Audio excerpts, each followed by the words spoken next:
So welcome to my allotment and my channel, that's what we call the good life. Today we're going to be doing a tour of the allotments. I'm going to be showing you how everything's doing.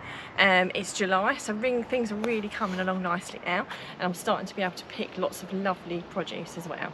So you know what I'm going to say, if you've not already subscribed to my channel, if you could please do so, because you'll get lots of helpful hints and tips all throughout the year from my home garden, my allotment, and from time to time my home kitchen. I've got some really exciting videos coming up, so if you subscribe you'll be able to see those. I'm going to be showing you some top tips on looking after your tomatoes, and I'll also be doing a tour of my home garden in one of the newer videos after this.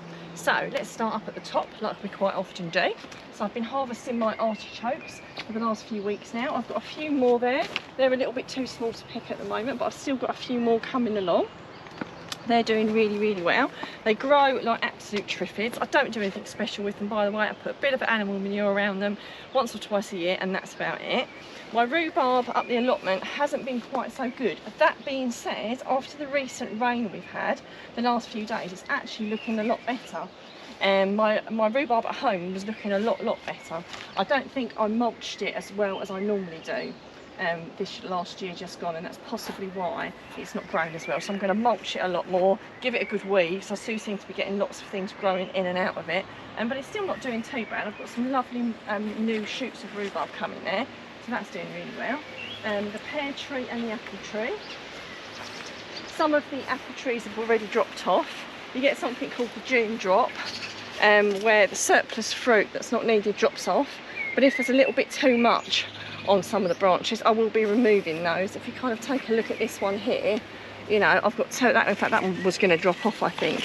You know, you've got two there, and then you had another one there. What you don't want is great big bunches of apples, and you want to take the weaker ones off so that the bigger ones fill out. And you can already see, like, that one's really swelling out, and a few others on there as well are really starting to swell out, and some of them aren't. So you kind of want to give priority to the ones that are going to fill out, so they take all the moisture and strength from the plant.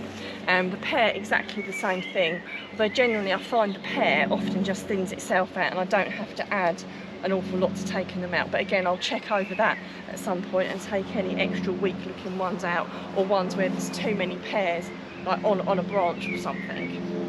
So as we move around, we'll take a look at the soft fruits. They're coming on really quite quickly now. I think they're actually a little bit behind this year and not as quick as they normally are, but I picked a nice tub of raspberries there.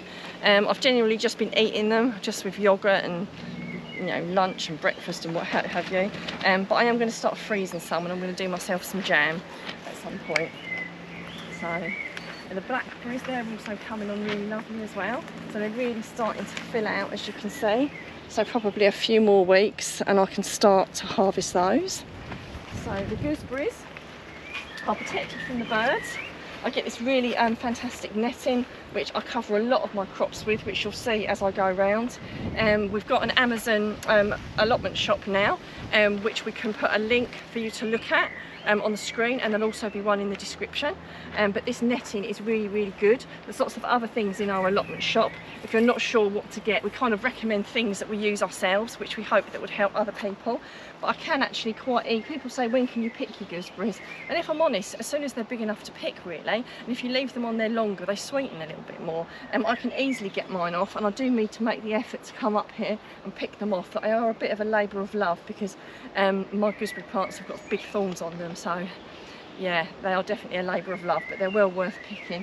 But I've got some lovely sized ones on there, I can see, so they are actually looking quite lovely. So although I don't think there's as many on there this year, I think they're actually a little bit larger than most years. So as we move down, we've got the potatoes. I've dug a few actually, which we can look as we get round to the other side, actually, because I've dug them and they're already over the other side for me to pick up. So I've got my carrots coming on nicely there underneath the EnviroMesh. Again, I really recommend EnviroMesh. It's really good for what it does, and that's in our allotment shop as well. It very much keeps the carrot whitefly away from your carrots. Nothing's 100%, but it does the best I've ever seen. I've got some beetroot coming along. I don't think any of them are quite big enough to pull yet. I think they're all still a little bit too small. But the ones at home that I've got in my Subpod, now they are just about ready to start to eat, so I'll start using those. Another lot of lovely lettuce growing there, so I've already started harvesting that. that's done amazingly well, and I did think with the really dry weather it wasn't going to do that well, but actually that it would bolt and not last, but it's done really, really brilliantly. I put parsnips in here. Now, the parsnips didn't germinate very well at all, and it was too late to put more parsnips in. So I started off some pak choi in the raised bed, and there were too many. So what I did was I just transplanted them randomly in and around the spaces there, because you kind of, I can't put anything else in there. The pak choys will probably come along quite quickly, whereas the parsnips will take quite a while to mature. So the few that I've got, you know, it won't cause any hindrance to them, me popping a few of those pak choys around there. So fortunately my father-in-laws have germinated much better, so I'm hoping we can do a bit of swapsies, fingers crossed that. My sunflowers are doing really lovely here, which is fantastic. So I popped those in. I haven't got quite the amount of wildflowers I would normally get in this bit, unfortunately. I never quite got round to it, so we can't always do everything, can we? I've got some lovely sunflowers coming along there, which look absolutely beautiful. I've got some statice plants, some flowers which I really love, for cut flowers. I've already cut a few, and they're all just starting to open up. So I've got 3 plants there, so I've already taken a few off. And I've got my blueberry plants. I put my blueberry plants in here, but because they're not going to do much this year, I didn't want to waste the whole bed and not fill it with something. So the blueberry plants are still in there, but I think they're going to do more next year, whereas the statice plants, I'll be using them this year. And also I've got some cucumbers growing as well here as well.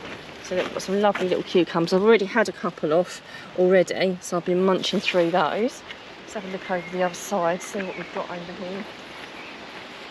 Oh look, that one there we go. Not quite ready to pick yet, but these are the small cucumbers, so they only need to get about that big and you can pick them, which I really like the little ones, really love those. So looks like some of my statuses have knocked off, so I should get a pair of scissors in a while and I'll either stand these back up or I'll cut some off and take them home. So the statice ones are really lovely to grow on your allotment and for cut flowers, because they're the ones that dry, so they really keep for a long time if you want them to, so they are quite lovely to grow. Over here we've got, I've got radishes in this quarter, so if you can take a look, might as well take the top off, mightn't we? I've only got this over here to keep mainly just to keep the birds off, to be honest. So I've got some radishes growing here, in fact almost ready. Well, actually, do you know what? I can't believe they're big enough already, actually. Wow. So I didn't think these have grown really quickly. That's the thing with radishes, you really do have to keep an eye on them. They go from not, you know, just starting to grow to going over really quickly. So I'll have to have a bit more of a look through there before I go home, and I'll take some home and I can eat them. I've got some Florence bulb fennel there, which has started off, and I've also got some pak choi over there. I've also got a weed, which I don't really want very much. Let's pull that out. There we go. The carrots, unfortunately, I've all kind of sunk over to one side, so I could do with putting a few more carrot seed in. I'm not entirely sure what happened there. I think when I watered them, they all kind of slid over. All the rest stayed where they were meant to be, but for some reason the carrots seem to have slid over in there. So even though I use the Enviromesh for the carrots down there, these shouldn't need Enviromesh because carrot fly float, you know, go across on ground level, they say. So if you've got something that's raised up, the carrot fly won't get it. So this is only on here to stop the birds from nipping the little seedlings out. But again, a very useful bit of netting to stop, because the birds at the moment, I don't know what anyone else's plots like, absolutely ravishing things if they get half the chance. So we're also making our own comfrey feed, which is in that drum there. I've got a tap on there, and I can use that to feed my plants.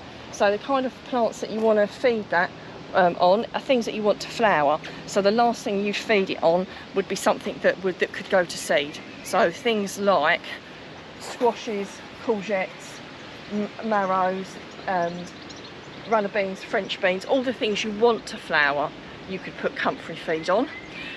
Things that you don't want to flower, you wouldn't put it on it. So I wouldn't be putting it on something like my curly kale that I've got down here. So, but it's a really good, cheap, well, free feed actually. It's not cheap, it's free.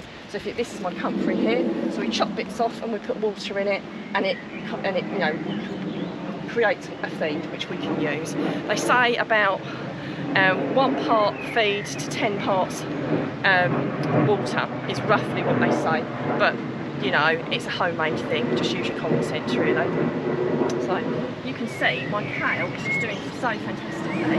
I've actually pulled some off. I'm going to actually have to raise the netting up because it's grown so incredibly well. And this is something I think I've said before, that I double net to keep the butterflies and the white fly out. And you know, it's not perfect, but it definitely keeps it down. So as we move over, we've got the leeks. I've taken the cover off those because those have all rooted in and doing really nicely. So really benefiting from the rain we've been having. So I've got a few weeds there that I'm going to have to take care of. My onions are doing really well, so they'll be in for a few more weeks until they flop over, which probably won't be too long. Now we're in July now, so at some point during this month I'll be lifting those. If I'm honest, I think that my squashes and my courgettes and my pumpkins are a little bit slow this year because it's been so incredibly dry, but we have had a lot of rain overnight, and I have been feeding them as well, so you just have to bear with them. You've got loads and loads of time for these to come to fruition.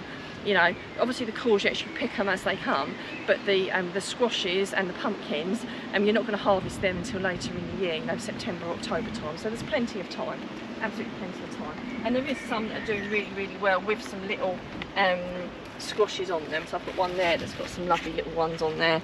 So I have got quite a lot, so if every single one doesn't come to fruition, it's not exactly the end of the world. So I've got my dahlias over here. These are definitely behind, but that is my own fault because I didn't put them in early enough.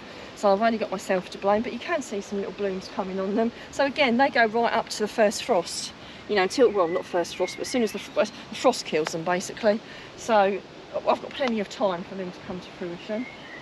My runner beans are coming along nicely, so I've got to keep an eye on training them up, keeping an eye on black fly, making sure that that doesn't take hold.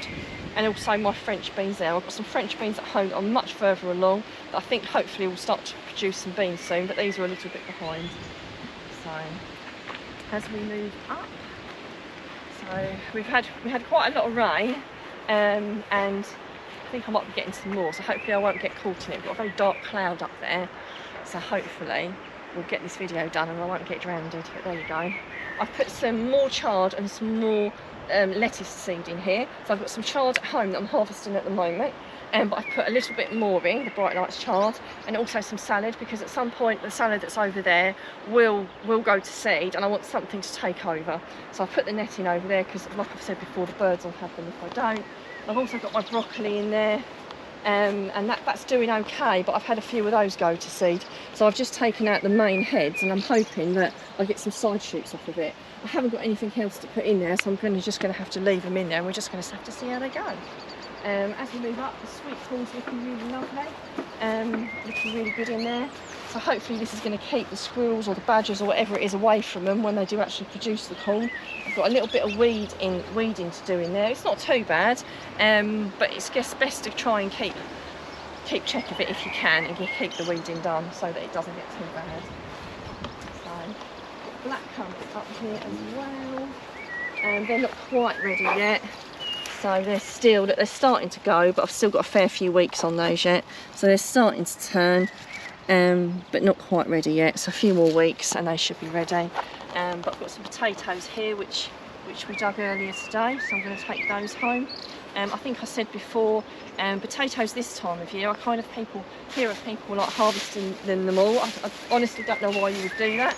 I dig them as and when I need them, so I dig a few days worth at a time. I take them home and I eat them, and then I come back for more.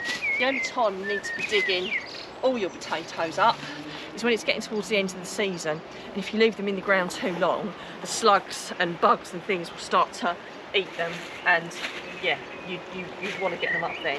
But this time of the year, the best place to store them is in the ground, quite honestly, and they'll actually swell out a little bit more, so it makes absolutely no sense to dig the whole lot up, unless of course you've got something that you're going to plant in its place and you've got no choice. But I have nothing that I'm going to be putting in here in the short term, so I would much rather use this as my own extended larder. And here comes the rain. So let's get all those in the bag.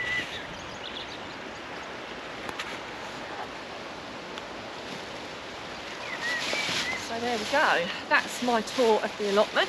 I do hope you've enjoyed watching my tour. I'd love to know how your garden's doing, whether you're struggling with the weather, with it not raining enough, or whether you've had just about enough to get through.